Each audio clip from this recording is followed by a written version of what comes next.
Hi, welcome to my personal opinion. I'm JM, and well, these are my opinions. Today, I want to talk about week 5 and week 6 of the TMS therapy. One of the realities of this is that it doesn't work always for everybody, and there are some feelings that I might not be in that group of 70 to 80%, that I might actually be in the lower group of 30%, or no, what not 20, 30%. The reason being is I just haven't seen a ton of change. I do sleep a little better, maybe, but it's hard to know which of these things are really connected. I did do a second therapy with the ketamine. I did add a drug to help me with my restless leg syndrome. So it's really hard to know what's helping with the sleep, what's helping with depression. I definitely have a better response from the ketamine as far as just relaxing than I do from the TMS, though the TMS is supposed to be more long term.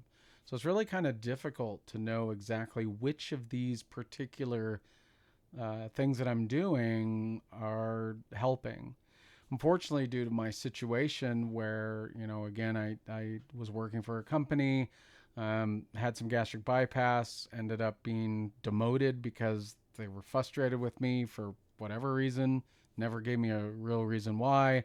Then they turned around, and when I told them, hey, not giving me enough information really kind of hits the OCD hard, they actually ramped it up until they kind of pushed me out with a severance package.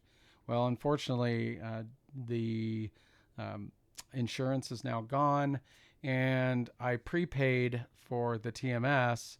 But I kind of wanted to get some of the stuff in with that insurance in place, get as much in as possible to get it paid for.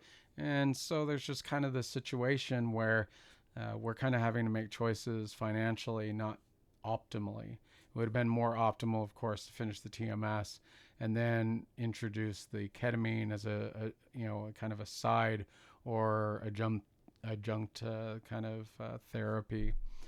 But not everything works the way you'd hope it to. So, uh, what I'm seeing so far, maybe it could be a combination of the TMS actually helping the ketamine go better. I don't know. It's again from an OCD perspective. I'd love to have data. I'd love to have more absolute data, but I'm not able to get that. It's shooting in the wind, hoping that one of these things work. I can tell you that even now we are fully up to the 63% power, which was a new target after the first ketamine treatment. It doesn't hurt anymore. It was hurting for a bit. There were a few moments where my body had to get adjusted to the new setting.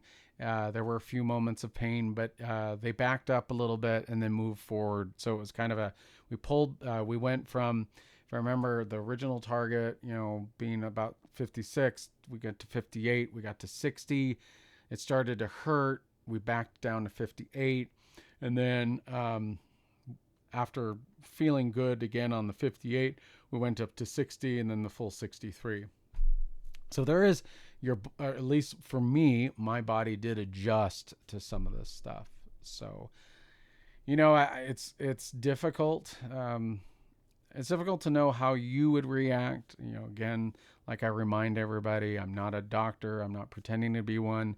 I'm not giving you medical advice. I'm just trying to give you an experience so that if you do choose to go down this TMS path, you can hear from one person.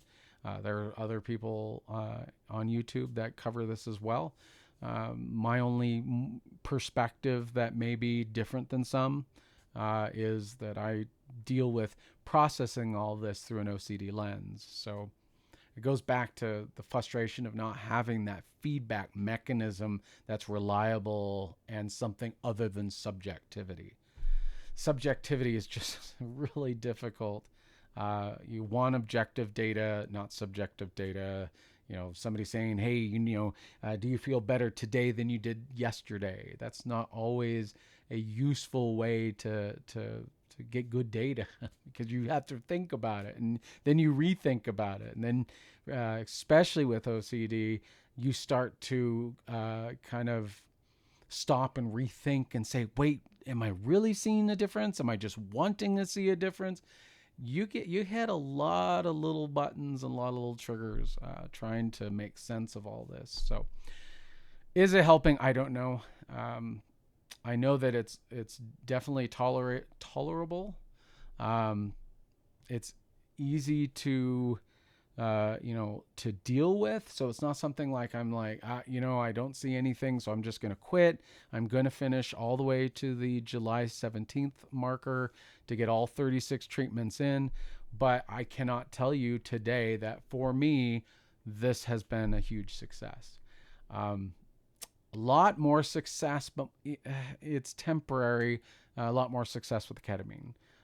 So it's difficult because it's like, okay, so you're having success here, but there's 1,000 reasons the ketamine may be successful. On my second ketamine treatment, for example, it was really easy. It was actually don't want to say fun, but it was. It was kind of funny because I've been playing a lot of Zelda Tears of the Kingdom, and I ended up being in the Zelda world and part of the ketamine treatment. And there seemed to be my brain going in and saying, hey, this is not scary. It's almost like it was trying to convince me there was nothing to be afraid of.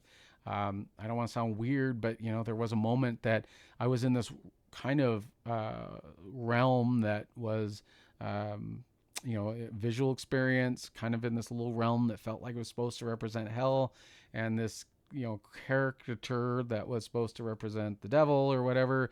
And I was kind of watching him or being involved in him being defeated like a Zelda boss. And it was almost like, see, none of this is scary, because that's one of the things that was frightening for me, is the idea that in the ketamine treatment,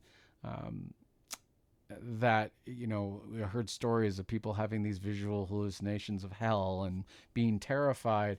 For whatever reason, my brain went into the latest ketamine treatment and said, hey, this is not so bad, this is okay, don't be worried. And I actually was not worried the entire experience. As an OCD person, I do have some control issues. And so the idea of going into ketamine and being locked into this, to have to go through the entire experience, whether you want to or not, was a huge fear factor. And I do wonder if TMS has helped it, so that, when TMS activates these dormant areas of the brain, which is what TMS is trying to do, you kind of wonder whether or not maybe that helped me be able to handle the ketamine better. I don't know. They did up the dose a little bit on the ketamine. They went from, I believe it was 45 to 50. It was a little more visual for me. Because I'm a writer, because I'm very creative focused in a lot of my my stuff. When I write, it's sci-fi, fantasy type work. Some of that apparently may play into it. That's why I'm more visual during the ketamine experience than some of the others. But I don't know. So much that I could throw out there and say, how do we process this? How do we look at this and make it better? It's because to make it better for me would be to have just some feedback mechanism that told me everything was going right. For me, an optimal way of making this experience more palatable for me would be an MRI of my brain at the start, and maybe a few times in, to show, are these areas that supposedly TMS is activating being activated. But again, and I repeat this a lot, is that I'm stuck with the premise of, it's do you feel better? And that's such a subjective thing, and subjectivity, I swear, is difficult for some of us with OCD, because it allows you to question.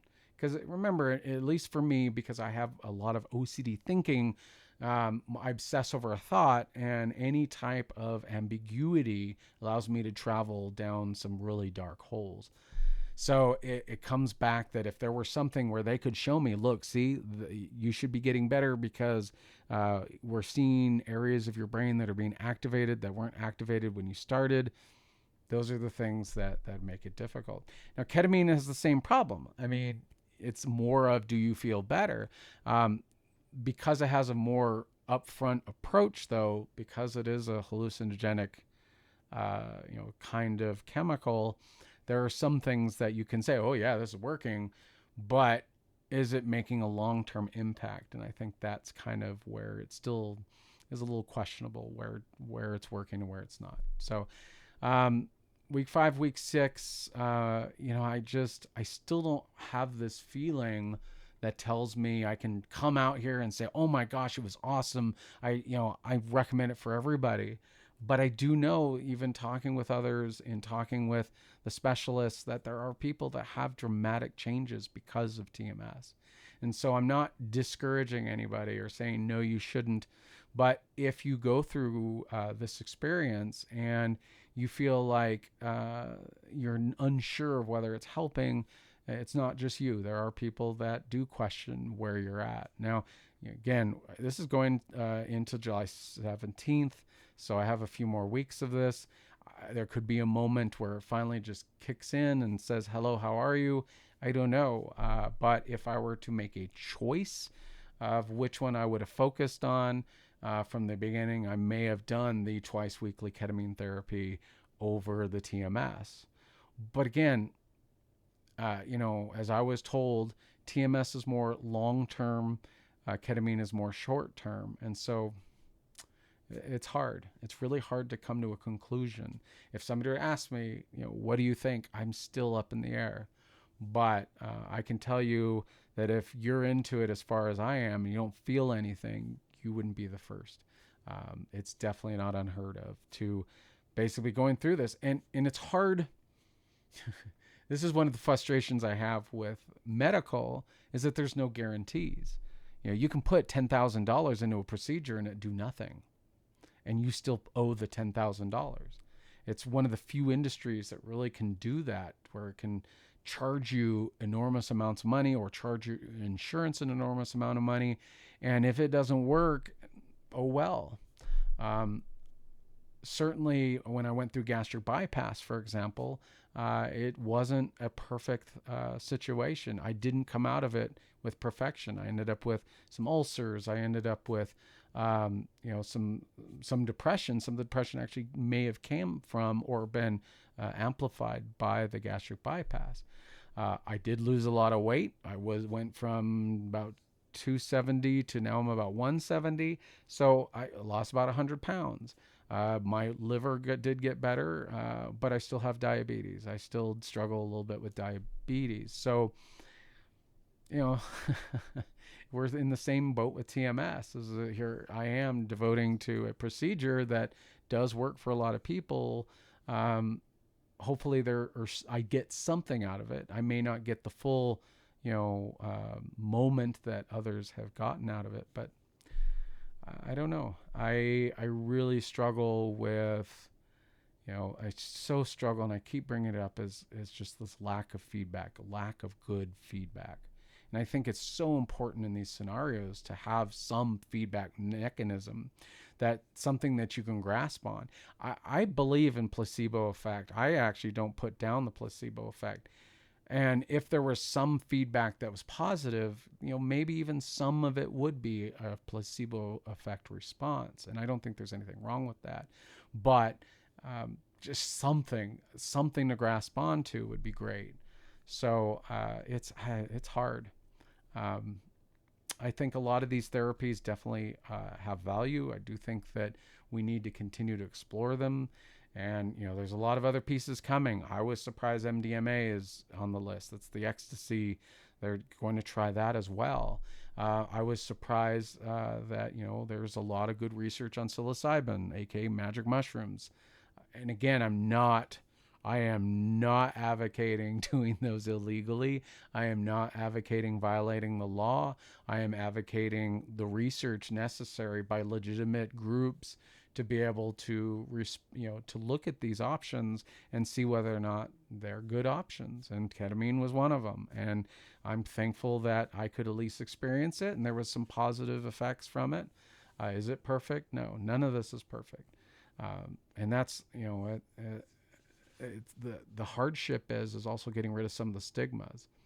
I was a little disappointed that psilocybin wasn't allowed into our state here. I just I don't think anybody's some people are asking for it, and I have a lot of opinions on these topics, but nobody at this point was asking for recreational access to this stuff. But I don't think that there should ever be a point where uh, research agencies, groups that are willing to get involved and check to see how this stuff works out. Research shouldn't be locked down. And when you hear that psilocybin actually even may be doing better, have better responses than ketamine, now it's like, okay, let's not block any of this. You can't block one and block the other. I am aware that there are some concerns. One of the things that's a common conversation with ketamine is that they came up with Spravato, and Spravato is because you couldn't technically patent ketamine. Ketamine is an older drug. It's been used forever. There's no lockdown. Anybody could produce ketamine. And so the argument is that when they found out ketamine had a good response for depression, that one of the reasons that Spravato came about is so they can patent it and sell it. It is an inhaler, a nasal inhalant, a nasal spray. There are some differences, but ultimately, was it necessary to create instead of just using the ketamine that's already in place?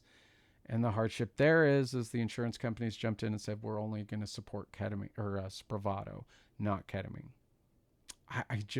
That frustrates me. And why that frustrates me too is if psilocybin, for example, which comes from a natural growing mushroom, which is impossible to patent.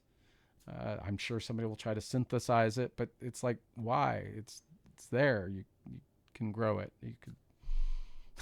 I don't know. It's difficult because these treatments are interesting. I'm not sold that they're perfect responses, but we can't just keep beating on the SSRI or bupropion kind of dopamine focused drugs all the time. You can't always go down those paths finding that they don't work for I think it's like, I've heard 50%.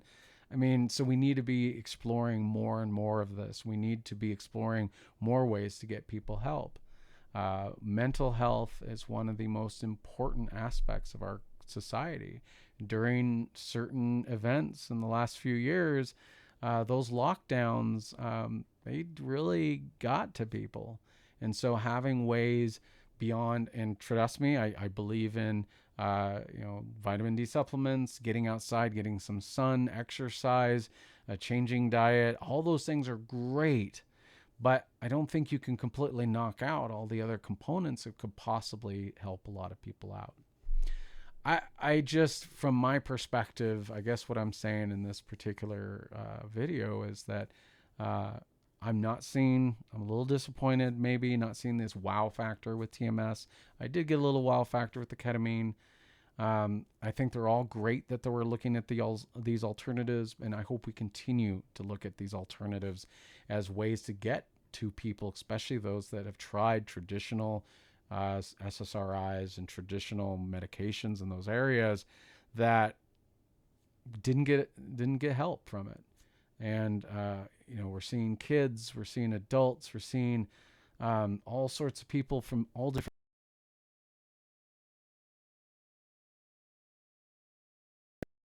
and OCD and all these different things. We need to find a way, and that's one of the reasons I'm reaching out is to kind of show how somebody like me thinks. And again, I hope it's entertaining as well. And definitely there are a lot of topics I'm going to hit on that are more a little more interesting, hopefully. But ultimately, one of the goals I have on this channel is to say, hey, it's okay. It's okay to reach out for help. It's okay to look at different options. It's okay to ask questions. definitely go to your providers. Definitely reach out and find a good therapist. Definitely reach out and find some good mental health professionals. Those are the folks that are ultimately help you out. Don't live on Dr. Google. Don't even live on Dr. YouTube.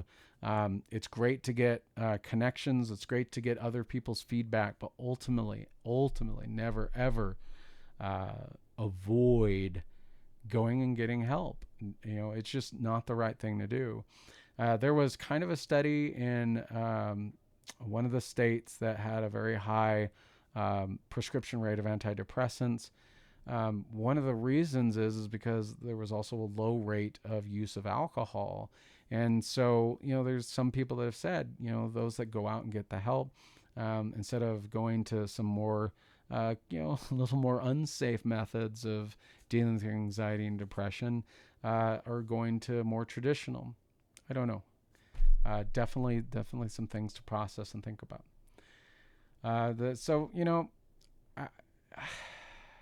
such a complicated issue, and it even more complicated when you can't advertise these videos because they're medically sensitive. But I think they're so important. I think they're so important to communicate with each other, work with each other, build communities together. And there's a lot of different conditions that people work with, whether it's ADD, autism, all these different perspectives and ideas.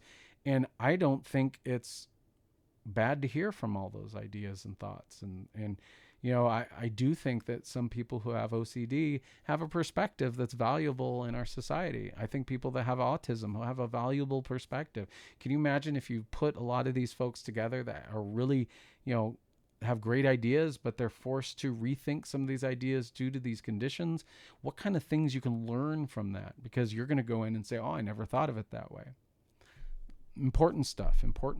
So that's my video for today. I really hope everybody really kind of thinks about how we can work together as a team, how we can build better communities. I'd love to use several of these platforms, whether it's TikTok or YouTube or any of the others, Twitter, to just open up and talk about this and normalize this stuff. Normalize mental health. The desire to make your brain function in a way that's beneficial to yourself should be as much as wanting to fix your leg or get a something else to get you through life. These should all be normal things that everybody works and strives together to get accomplished. So kind of a little bit of a rant, but hopefully that kind of gives you a perspective where I'm at. Lots more to come.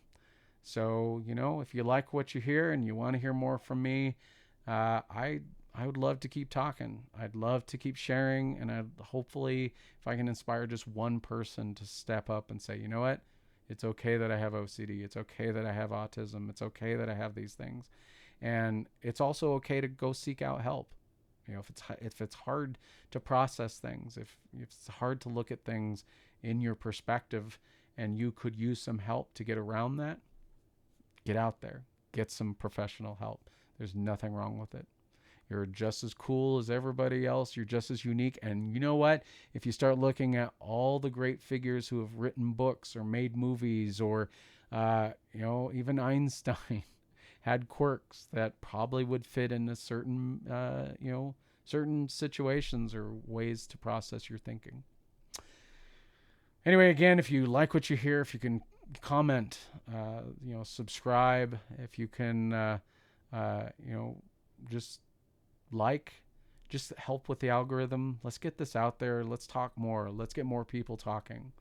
And, the more everybody can help me out with this, the happier I am. And hopefully the happier those that can connect with this material are.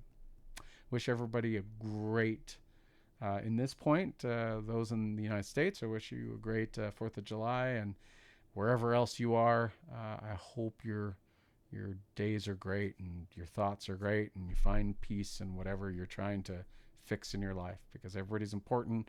Everybody has a right to have a voice, and everybody has a right to just get better. Be awesome, be fantastic, and I will see you in the next video. Have a great day.